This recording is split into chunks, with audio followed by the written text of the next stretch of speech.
Welcome to the Barcelona Podcast, episode 155. Unmissable opinions brought to you by the most influential voices in the FC Barcelona community. I'm Dan Hilton, and joining me again with the transfer window now shut is Francesc Tomas. And Francesc, you and I have been arguing about this Neymar thing for most of the summer, but the good news, I think, is that we get to argue again in the winter and again next summer if we want.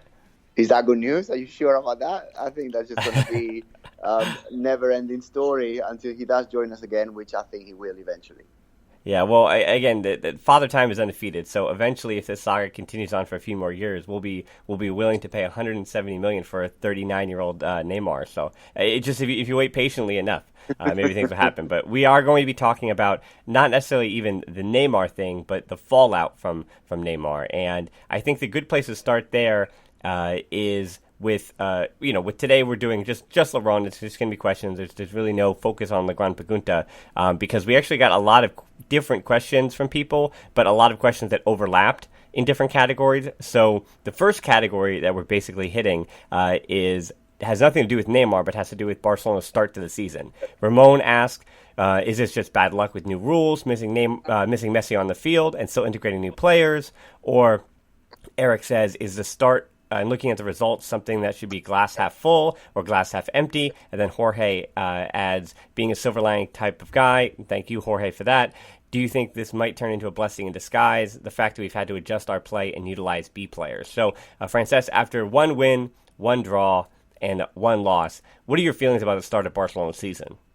I think I'm far less worried than most people are, possibly because I've been around for so many years. I'm old now.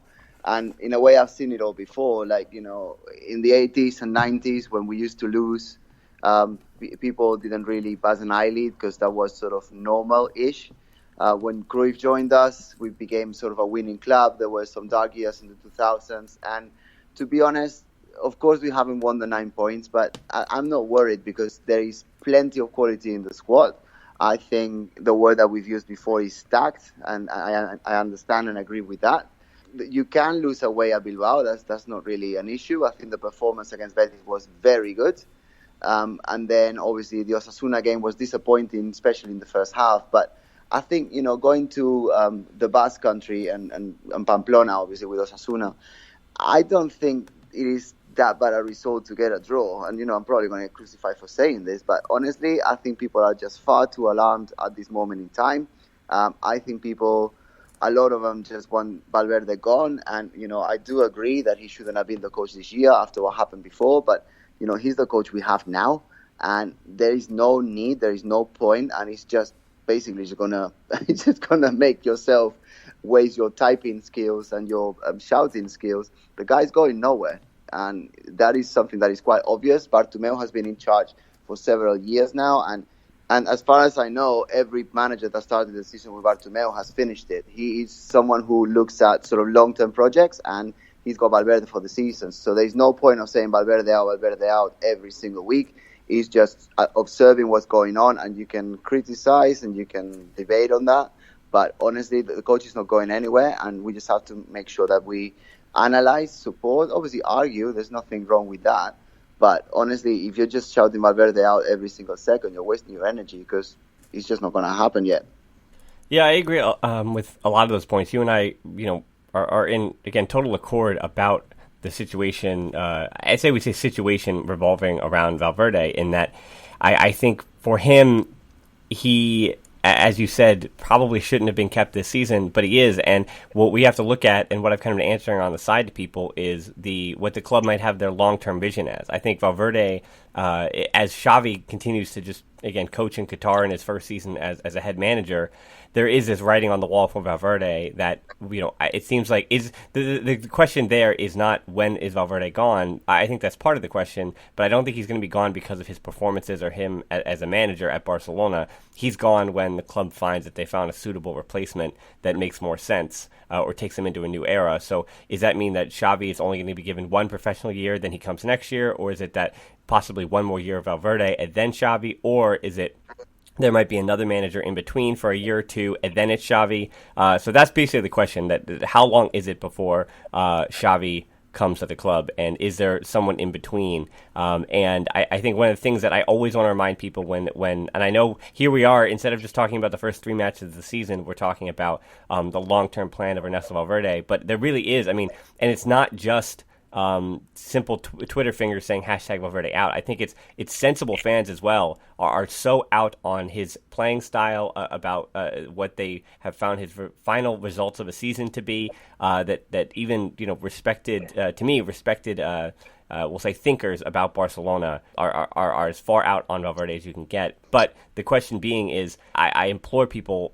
Quique Setien was fired from Real Betis. He's still, yes, available, but that was after he left Real Betis because they did not like what he was bringing to the club as a manager. I would implore people to wonder whether or not that would mean he would have success at Barcelona. And to that end, who else is really out there that you could find to manage Barcelona at this time with the squad they have and all of that? Who is possibly available for Barcelona? I know it is a dream job for so many, but is it a dream job if they know that they're out in a year or two when Xavi comes around, and they know they're not going to be given any leash after this season potentially? I don't think there are many managers out there who would have a team that revolves around Messi and relies on the prowess of Suarez in front of goal, and obviously Dembélé speed in the corner, that would have done much better with all of them 3 out. Obviously, they're not the only players that are injured. That obviously has to do with the preseason or lack of proper preseason. The fact that traveling around the world and sort of money making seems to be prioritized in recent years, to be honest, by most clubs, but certainly by Barca. I think that was a handicap to be thrown into that. I do like what he's doing with the youngsters. I think Carles Perez reminds me of a young Pedro coming through. Obviously, it's still early days, but I like the fact that he's played quite a bit, considering the fact that he should be our 6th or 7th forward, if that. I like the fact that Ansu Fati came on. I like the fact that he had plenty of energy, and he was basically not even played for Barca B yet, and already playing for the first team. And there are several players that he has been trusted, like Anya, obviously, in the first game. I don't know what happened with that then. It was like an X-Files case to analyze. But, I think he's trusting the Cantera, the La Masia, a little bit more. I think that is a good point as well. The games haven't been brilliant, but, it's a new season. It seems to be a little bit of a new order, because obviously Rakitic or even Busquets haven't really played as much as they have in the past. So I think he's trying to do something there. And after three games out of 38, we've got 4 points out of 9. That's not great, but it's not the end of the world either. I think we just need to give him time to at least sort of go with what the board has trusted, which is keeping him, and then see where it takes us. The game's not very exciting. I know that, and that's going to kill us for the whole year. I know, but we need to pull back a little bit and just see what happens with this, because he's got a sort of different idea, and with everything that is sort of brewing and growing, when Messi comes back, Suarez comes back, and obviously Dembélé comes back, that should be better. Yeah, they're trying to implement more of a pressing system this year. We saw it against Real Betis, and it didn't really work to effect against Osasuna. And I think part of that, the big part of that, is that the midfield trio, and we do have to, again, it's not an excuse, but you mentioned a lot of things, a lot of factors go into it. Obviously, missing one of the greatest players of all time in Messi is a big part of it. Obviously, having De Jong and Griezmann being very important parts, right? So 2 of the focal points of the first 3 matches were guys that just showed up a few weeks ago, and it did have that odd, too much travel preseason feel. Those might be excuses, but I think one of the other things that I want to keep in mind is that the rotation of players so far, and Alenya, as you mentioned, is the real mystery here, that it seems like has been scapegoated for that first match where he hasn't even been selected to the squad. But that said, even Rakitic, the potential of him leaving the club was something that was real. And Andre asked, my question is how the players that were supposed to be part of the Neymar deal, how did they react or integrate back into the team after knowing the club went all out to get rid of them? And when I look at the rotation, so Artur, he looked fantastic coming in off the bench against Osasuna, arguably the man of the match, even though he only played in the second half. That's how bad the first half was. But I didn't even think he would come into that match, because in that last week, his name was being thrown around in the Neymar talks.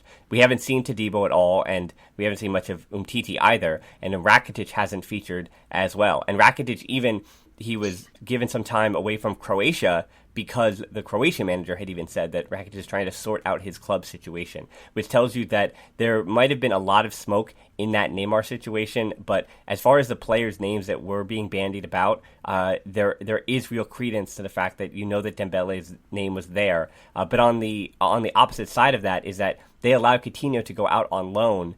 And I believe that was potentially before negotiations even started. So it is a weird thing to me that the Barcelona, it seemed like they were racing this clock at the end of the summer here at this transfer window to get Neymar in negotiations that probably should have lasted the entire summertime. And it seems like it only happened as it neared the end. So to answer Andre's question, it's going to be different with each individual player.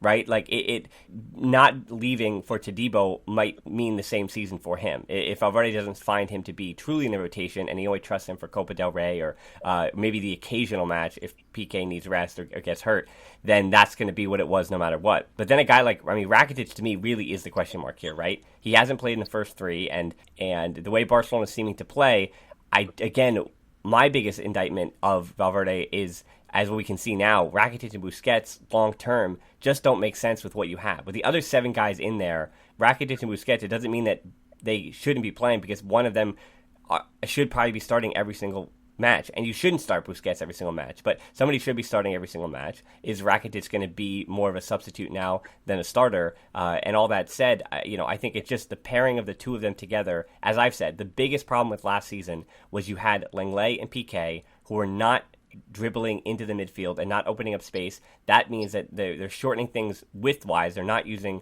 touchline to touchline when you have a lot of different imports coming in who aren't necessarily raised in the Masia. And then in the midfield, Rakitic and Busquets just cannot cut out those counterattacks with, I'm not going to say older legs, but they do. They have more, they have a lot more miles on their legs, and they have a harder time tracking back and breaking counterattacks with faster, speedier guys on the wings. And then up front, you have Suarez and Messi, who are supposed to be leading that press. And as I've said many times, they might be, some of the greatest ever offensively, but at this point in their careers as well, post 30, they don't press in the same way that Griezmann has done already, or that Rafinha even was doing. And Rafinha's now gone to Celta de Vigo on loan. But that's my whole thing, that there is a change in the air with Valverde, but now he's going to have to navigate each relationship with these different players. So, Dembele, to me, Francesc, I don't know if this is where you want to jump off to, but Dembele, to me, is the one guy of anybody else that I'm concerned about. How is he going to deal with this whole summer? Hard to disagree with anything you said. I'm just going to sort of throw a different shade here. These people are professionals, okay? And I do understand that, and it happens in the NBA a lot. As listeners probably know, I follow the NBA. Definitely the Lakers is the team that my dad used to support when I was little, so I'm a Lakers supporter as well. It happened last year with the Anthony Davis deal, when everyone was sort of going to be offloaded, and it affected what at the time was the young core. I think there will be similarities here. If you're Rakitic or Todibo or any of the players that have been mentioned, because there's been several of them mentioned throughout the summer in order to sort of make the Neymar transfer back to the Camp Nou cheaper. If you're any of those, of course that's going to affect you mentally, but you're professional, you are a multimillionaire, you are getting paid a huge amount of money to play, and if you don't play at PSG, you play at Barca.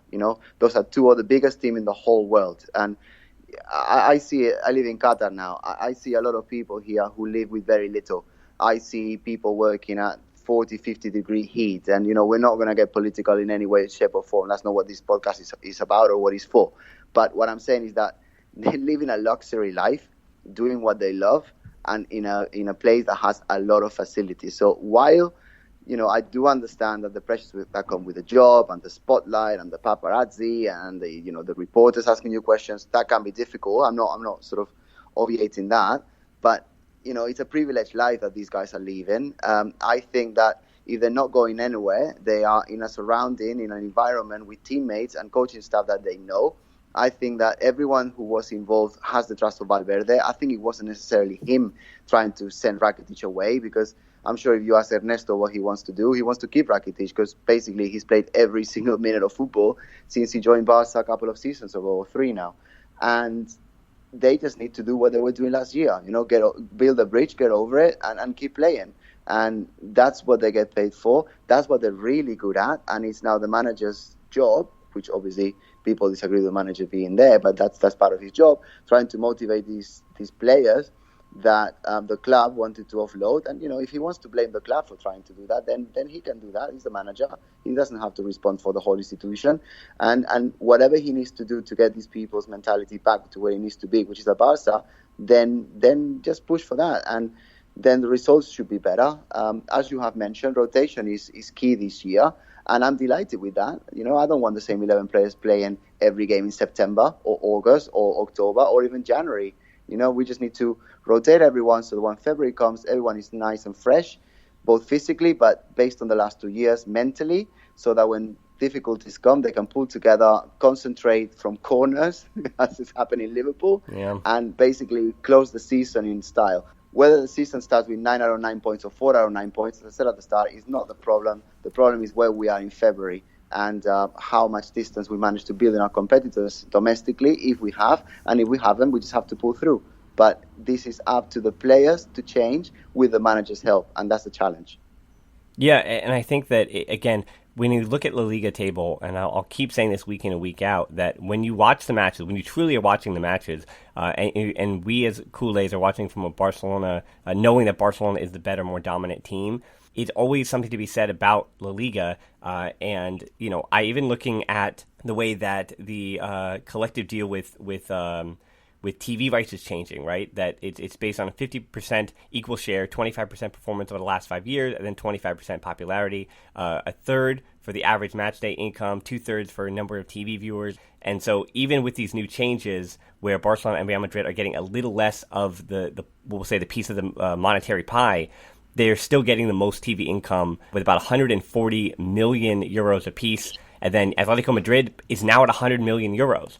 Then there's Sevilla, Athletic Bilbao at 70. And when you look at the bigger numbers that are now coming into some of those other La Liga teams, they're able to strengthen their squads as well. And I want to take this time now to plug this week. I've got 2 YouTube videos. Yep, not just one YouTube video, but 2 YouTube videos. It's going to be all 20 teams in the Liga about the big new faces that should be known and brought, because a lot of teams like Sevilla and Real Sociedad, they did a complete facelift on their teams, and I counted a total of 6 La Liga teams that actually had their most important player, or who looks to be the most influential player on their side, have come in over the summer. So that's in a way that every team has reinvigorated itself, and it starts at the top now with Atletico Madrid and João Felix coming in, the 19-year-old from Benfica, who has, in the same way that Frankie de Jong had, and I saw this on Twitter, this is a great mention, that they have struggled, in fact, in De Jong and João Felix, as good as they are. These are 2 generational talents, and they have still struggled to integrate themselves into La Liga, and it is slow going. And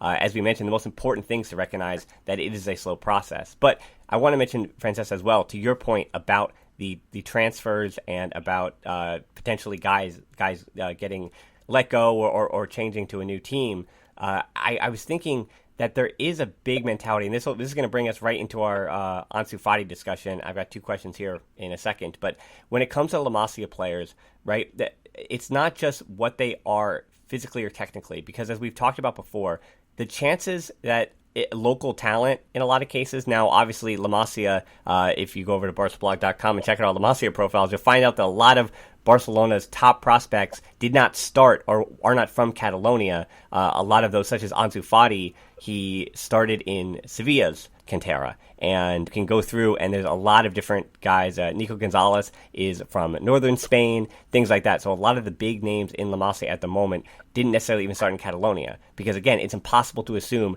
that you have all these Catalan players that wind up being better than all the other youngsters or all the other young players in the world. But what seems to not physically or technically set La Masia apart, because in the last 15, 20 years, again, we have to recognize that La Masia is still the standard when it comes to youth academies, or one of the top ones in the world, but a lot of different, it is a copycat world when it comes to world football, and a lot of youth academies have done their best. I mean, Man City is literally just buying up the people that were instrumental in creating that La Masia that we're praising. And so they just are trying to replicate the very same thing in Manchester with just gobs and gobs of money. And that copycat thing is happening all over the world. So players are getting more technical, and they are following the La Masia model. You mentioned the cantera. You've got different teams around Spain, and, ultimately, it comes to a point that they will join either Madrid or Barca. In the last 20, 25 years, it has been Barca that has been the most dominant because of, Xavi, Puyol, Iniesta coming out of La Masia, and I think that is what the youngsters in Spain want to do. I'm just going to throw something in there. So you've got, when the players are growing up, there are different divisions. For example, in Segunda División B, which is the third tier of Spanish football, there are 4 divisions. So the map is divided into 4. That sort of applies for División de Honor and Liga de Plata and all of those. So from Cadet B, Cadet A, and Juveniles divisions, which are like from 14 to 17, 18 years old. Mm-hmm. Now, while there are different areas, and you've got obviously Mallorca and the islands, to Canary Islands as well, to consider here, the best league in terms of youth is in Catalonia. Right. Okay, because you've got teams like Espanyol, you've got Barça, now you've got Cornellà that's pumping really hard. You used to have Ferran Martorell, Dam as well, yep. Clubs. Dam for sure. Dam, yep. huge team, sponsored by the beer Dam, obviously, Estrella Dam. And that is where the main teams in Spain actually are.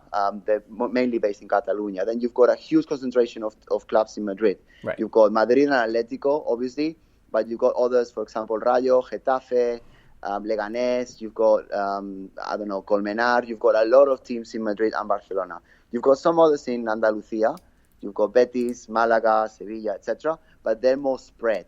So what I'm trying to say with this is that if you are a developing player and you're 14 and you've got an offer from Barca or Madrid, then you will consider those. Right. If you're good enough, you will have an offer from both, and then you would choose. But that's why players from like Tenerife, or a lot of them from even La Coruña and around Spain, move to Barca or Madrid academies, because the level of competition in those areas traditionally has been higher, and that's where you're likely to develop more. But obviously, as I said at the start, you have traditionally teams, players, board directors, and obviously stars coming out of La Masia that trusted that system, and that's probably where you want to go. So I just thought that would add some value to what you were saying. Yeah, and I think that also goes to the point that when it comes to accepting as a 14-year-old to choose to go to Real Madrid or Barcelona's youth academies, there is a mentality that these clubs, I mean, we saw it is a harrowing tale, and he's still just a teenager, but with Xavi Simon's going to PSG, and again,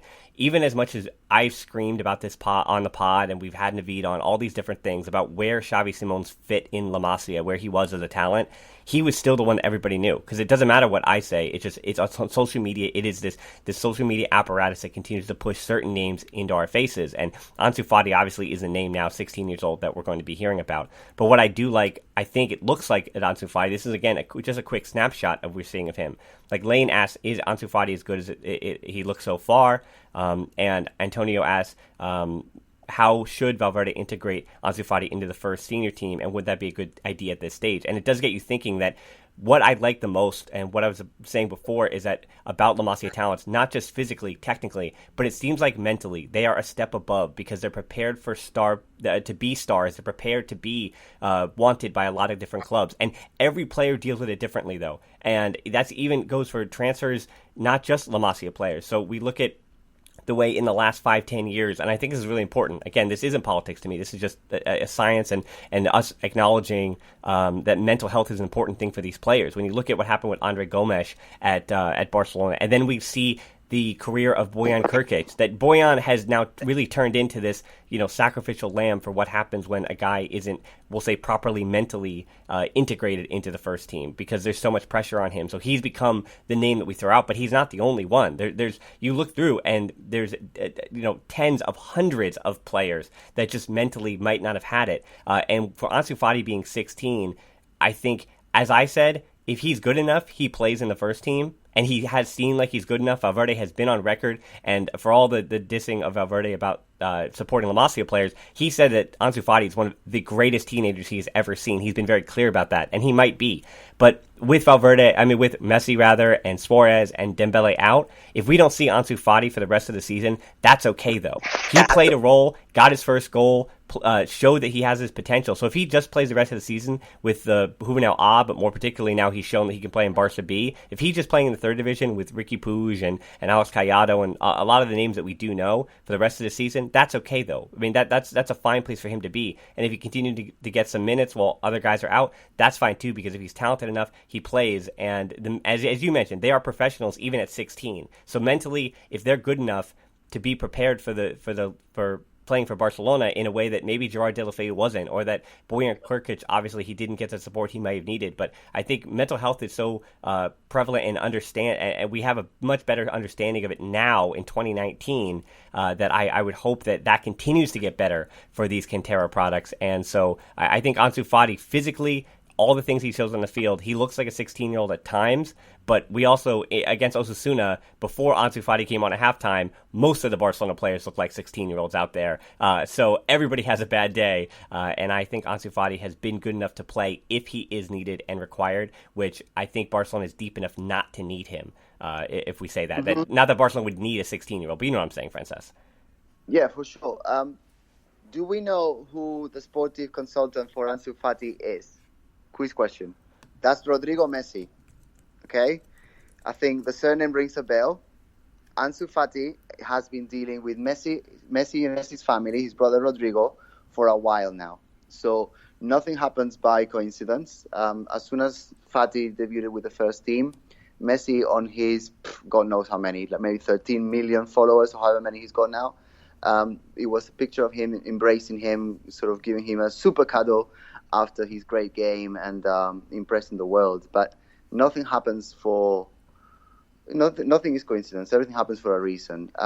So we've got a 16-year-old who obviously played very well and has done well in the La Masia academy, going through the steps, etc. But having a padrino, having a godfather like Messi or Rodrigo, they're brothers, it's the same thing, who is such a huge superstar, is only going to help him.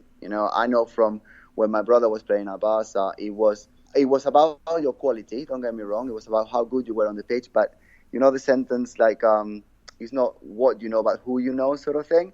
That always played a part going up in La Masia and going throughout the different levels. And at first team level, if you are friends with Suarez or Messi, that's always going to help you. I'm not saying he's not there on merit. Absolutely he is, because, the header he scores on his debut, there's got to be magic in there. But obviously, at that level, you need someone to support you. And if you've got Messi behind you, that's a battle half won.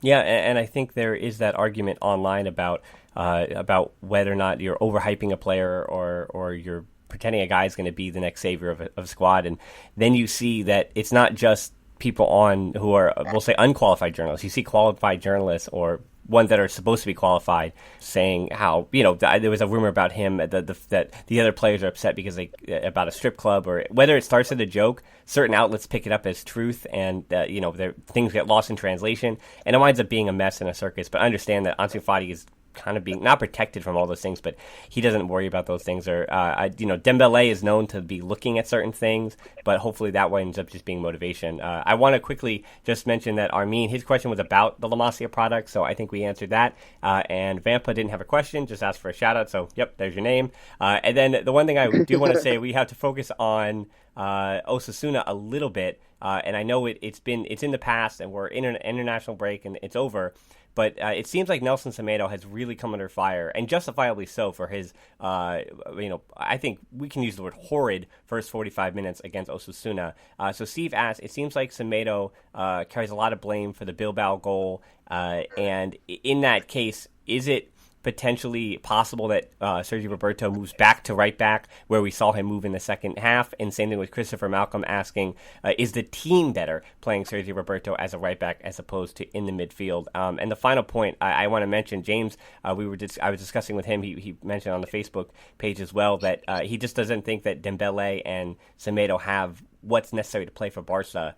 And the only thing I want to just push back that a little bit, that Dembele, I think, is a different player than what we've always been used to. He's not an Iniesta, he's not a Xavi, and even on the wing, he doesn't necessarily do the same things that you'd expect from when we look at Carlos Perez's game, right? And what he added by towing that touchline, by being very, very unselfish in the ways that he was. And it's funny that Carlos Perez, at 21 years old, people were criticizing him and going the other way and saying he doesn't, he's passing too much, or he's not shooting where he should have, or when he does shoot, it seems like he might have had a player in a position that another, that somebody else would have taken a chance on with a more difficult pass. That it seems like he's too La Masia in that case when it comes to Carlos Perez. But Dembele just adds something so different, and he is such a quality player. We're not talking about Dembele now. We're talking about Nelson Semedo.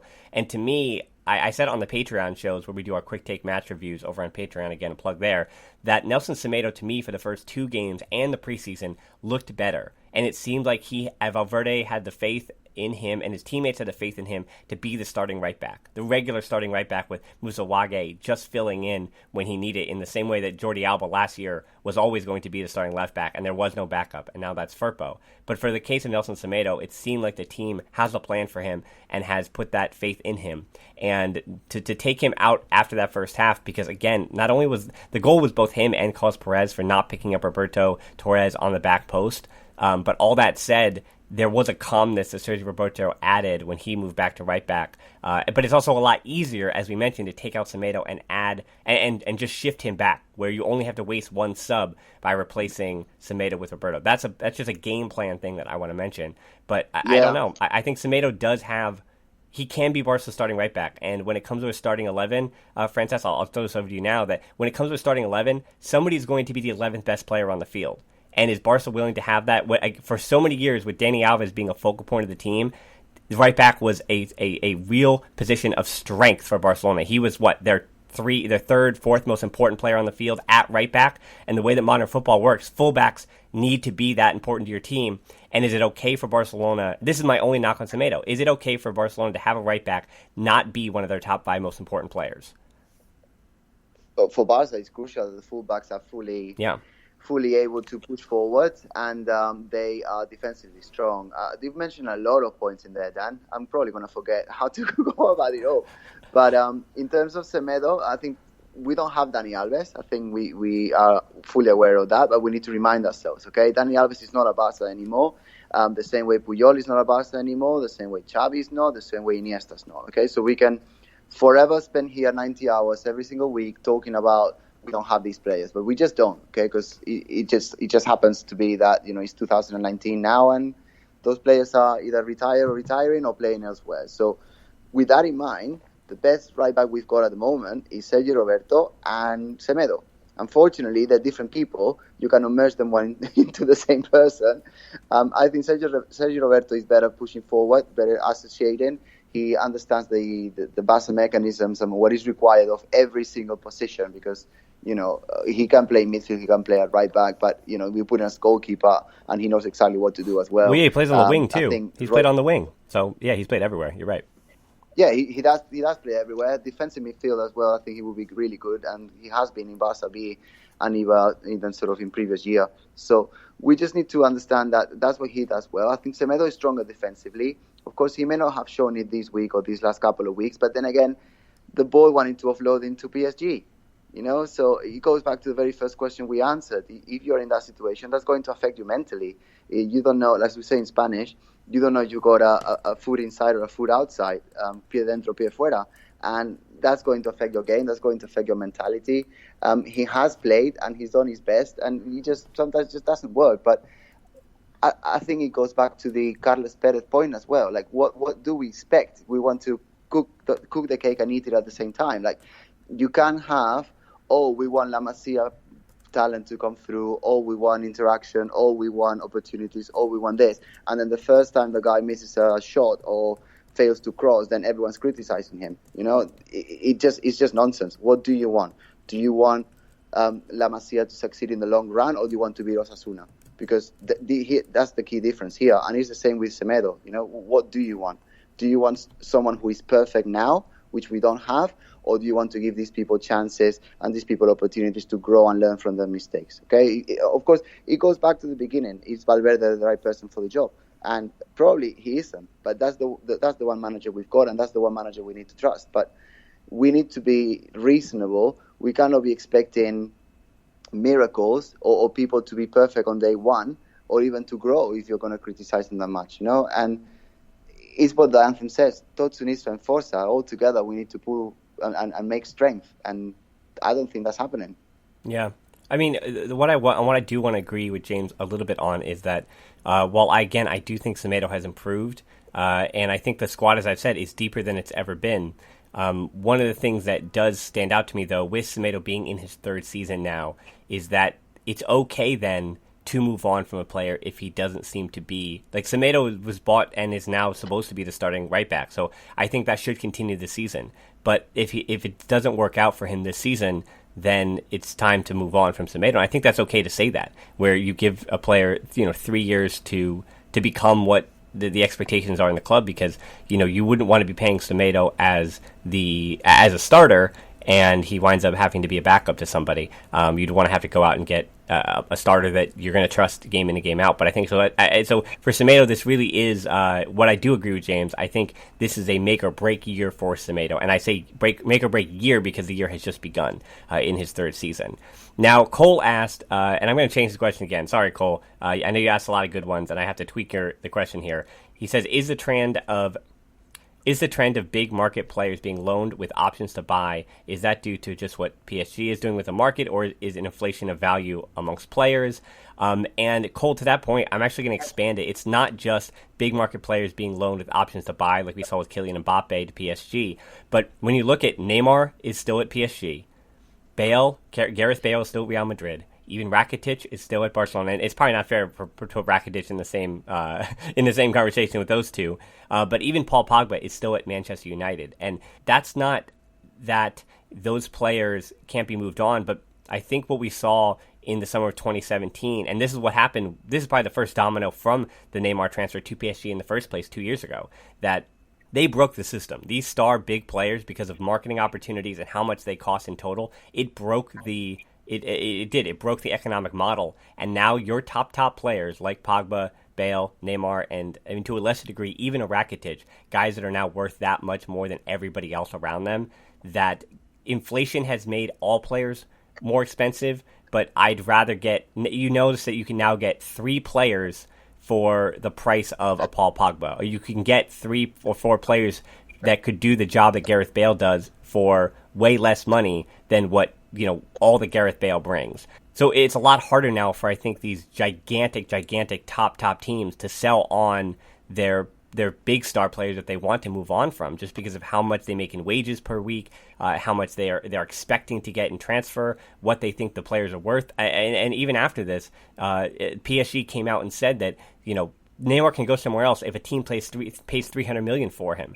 How many teams have $300 million? And that's what it is, that it has to be some kind of merry-go-round carousel between the top teams. Because Paul Pogba can only go to 2 or 3 teams that can pay his wages and the transfer. Neymar can only go to Barcelona or Real Madrid or Man United or Man City, right? Same thing with Bale. These top guys can only go to 6 or 7 teams that can afford them. And I think that's what you're seeing now, where there is going to be a little bit stagnation with the market until either the star players, what they're expected to be bringing in goes down, or other teams start to catch up. And I don't know. I don't think the other teams are going to catch up. I think teams are going to have to either... My solution here is going to be shorter contracts. I think you're now going to see that, the Neymars, Bales, Pogba's, they're only going to sign for these big clubs for 2 years. And it's going to be a lot...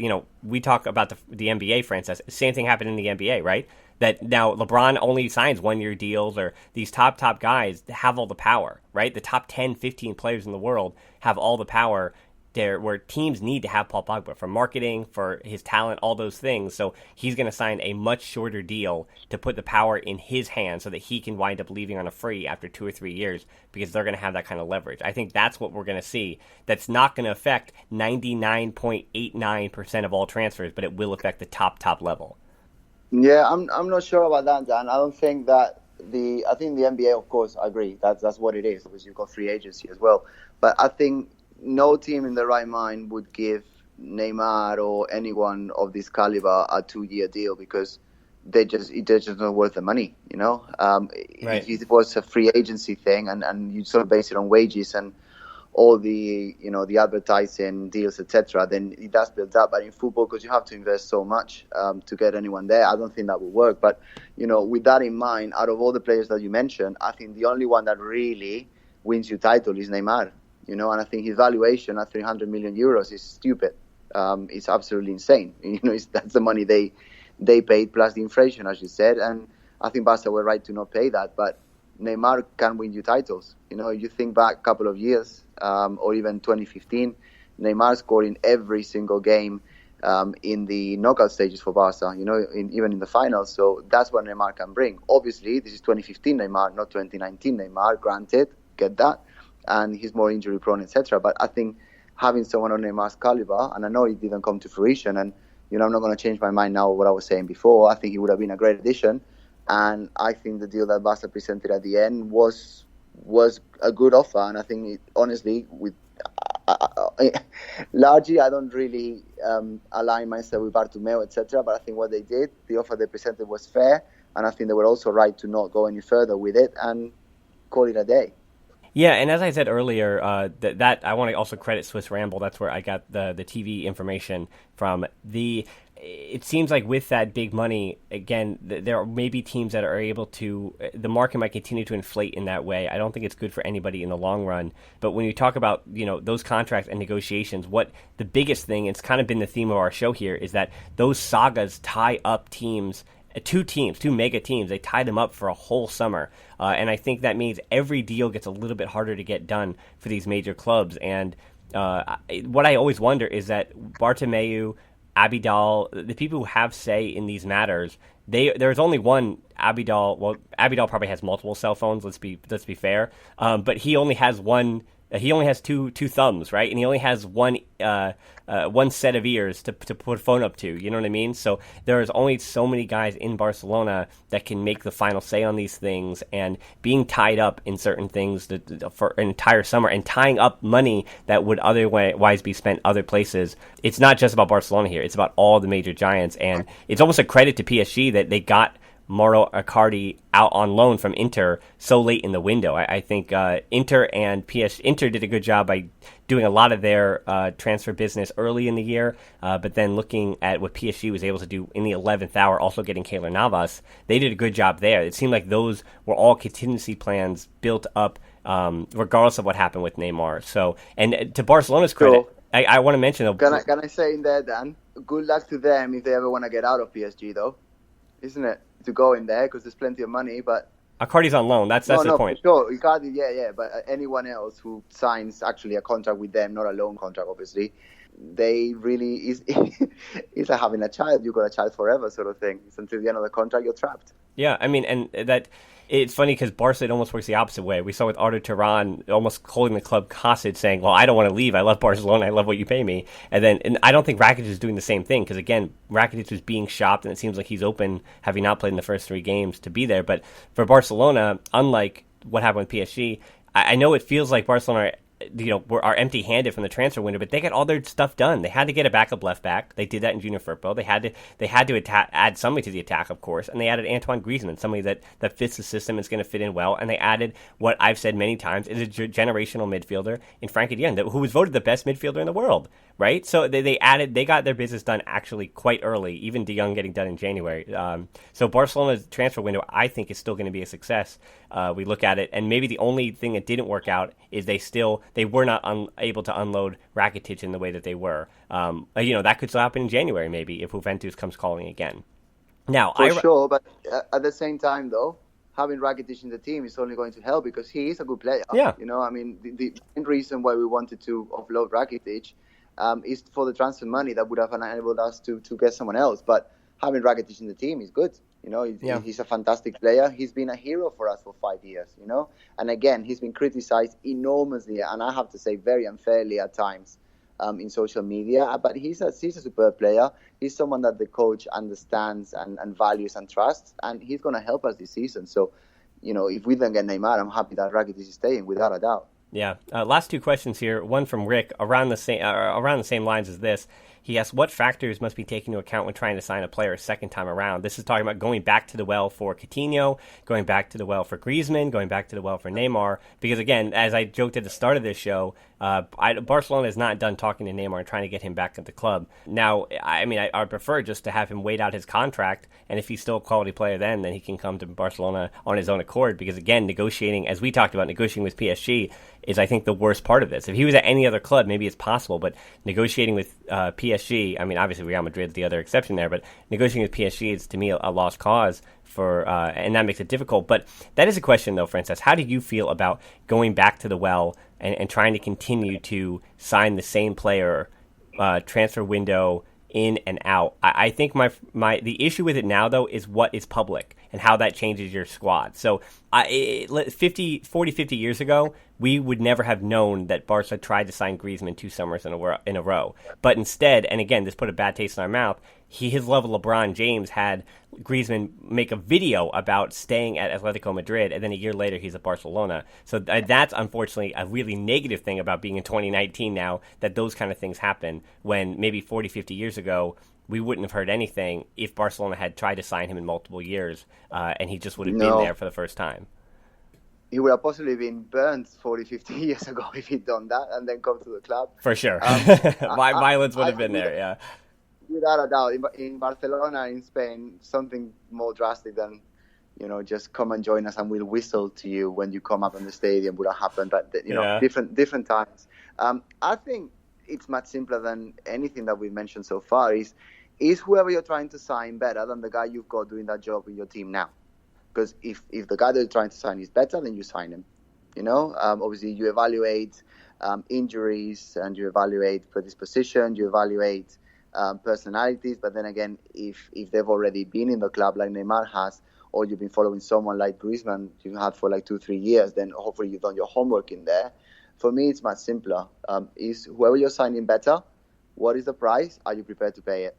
And if you're not sort of paying with money, what assets are you willing to give up? That for me is the answer. If the coaches and the board are all in agreement that that's the right thing to do it.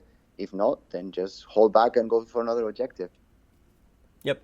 Our last question here, it's a pretty simple one. Ira, I do want to mention, Ira, I think I've mentioned in the past months that you always have a point about center backs, and there's a focus on the back line and the defense. And I do appreciate that, Ira, because that means that someone is paying attention to the parts of the squad that we don't really talk about, particularly in the center backs. And so Ira asked, do we have good and promising center backs in Barcelona B?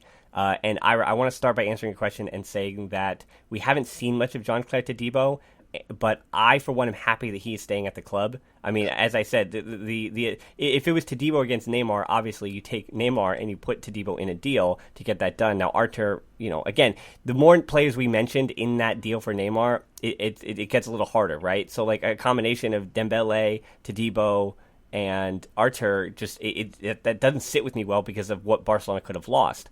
All that said, Todibo is still at Barcelona, and I expect him to get some time, and I would say that unfortunately for Barcelona B, at the moment, Jorge Cuenca, it was supposed to be the name for the last 3-4 years. He was always playing an age up since he got to Barcelona, but he also got to Barcelona late in his later teens, and he was awarded this week, having scored the first goal at the Juan Cruyff Stadium. So congratulations to him. The first official goal, we should say, not from that presentation.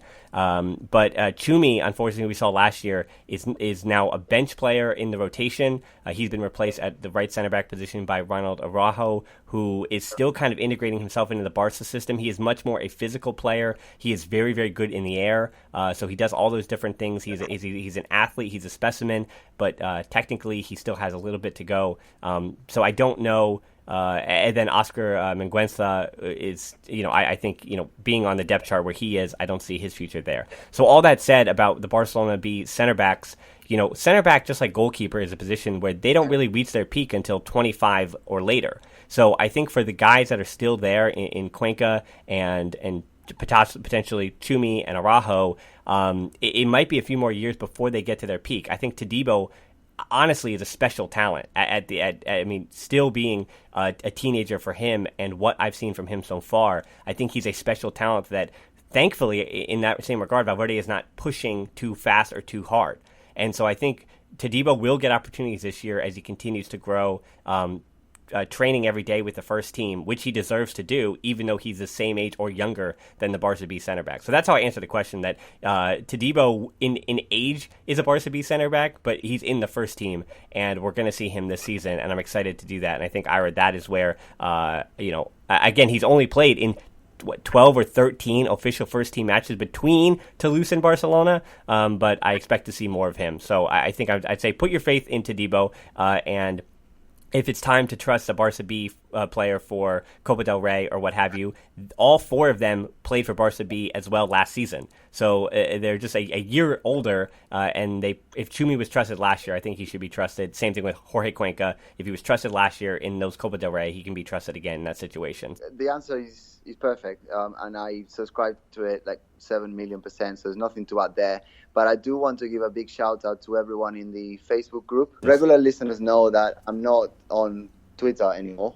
I just can't stand the place because people just moan for attention, and I honestly don't have the time or the attention span anymore to be there. But the only social media place that I actually interact in is a Facebook group at the Barcelona Podcast. And every time I log into Facebook, which is not often, to be honest, there's so many posts for so many people, and they're all from listeners from the show, and it does keep me going. To be honest, that group is the only reason why I'm doing the podcast again with you, Dan. Obviously you and the fact that you kept it alive for a whole year, which was great.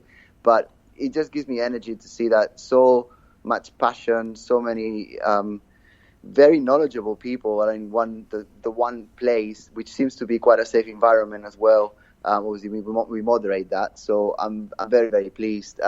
Can I just say as well, we get so many requests of people to join that group, but we only accept the listeners. So when you sign up, there are 3 listener questions that we have to get answers for. Anyone who fails to answer the questions doesn't get in the group, which is why the group is so high quality and the caliber of discussion is high. So I just want to say thank you for keeping it going.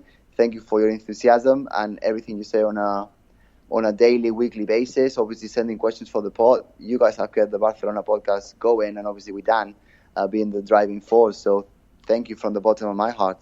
Yeah, I mean, it is true. I think we may have lost listeners by turning people away from the group, but it is something that we're trying to curate, and that's where we get these questions from. So not only thank you to our closed Facebook group, but I want to say thank you to all of our listeners as well for tuning into this show. You can tap in your app and check out the show notes to subscribe. You can find us on social media. We're on Twitter at the Barcelona Pod, or at Hilton D13 for me, on Instagram at the Barcelona Pod. Our closed Facebook group that Francesc spoke so highly about, and I agree with all those sentiments as well.